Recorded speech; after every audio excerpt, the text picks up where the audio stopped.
జన యేసు ప్రభు నీ జన్మకర్మ పాపముల కొరకు చనిపోతున్నావా? ఈ బాప్తిసం పొందడానికి పాస్టర్ యేసుదాస్ గారు కానీ మీ అన్న హనుమంతరావు కానీ అబ్రహం గారు కానీ వారి కానీ హోల్స్వారు పాస్టర్ గారు కానీ ఎవరో అన్నాను మనం బాప్తిసం పొందాల్సిందని నీకు ఏమన్నా డబ్బులు ఇచ్చి నిన్ను ఏమన్నా మసిపూసారు మారడిగా చేస్తున్నావా? లేదా నీ ఇష్టపూర్వకంగానే బాప్తిసం పొందుతున్నావా? యేసుని నీ సొంత రక్షకుడుగా అంగీకరిస్తున్నావు. అయితే వాక్యం చెప్తుంది, నమ్మి బాప్తిస్మం పొందినవాడు రక్షింపబడును, నమ్మని వారికి శిక్ష విధింపబడును.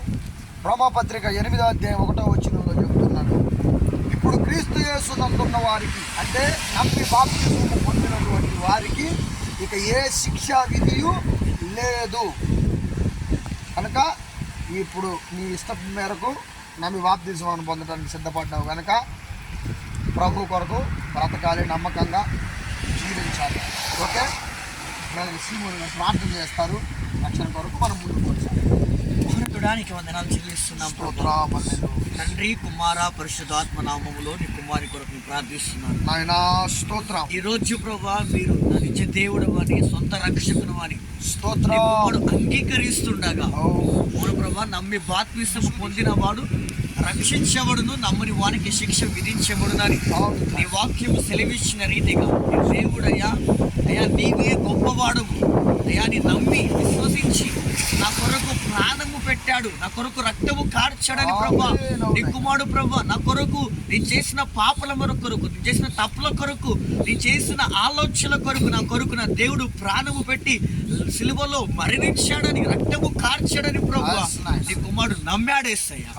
నమ్మిన నీ కుమారుడు ఈరోజు నాకు దేవుడు కావాలి, బ్రతుకుంటే ఆయన కోసమే అని బ్రతుకుతానని ప్రభా నీటి వద్ద బాప్తిసం తీసుకొని నీ శరీరము నీ రక్తము తిరుగుటకు త్రాగుటకు సిద్ధపడుతున్న నీ కుమారుని బట్టి నామానికి మహిమ కలుగును గాక.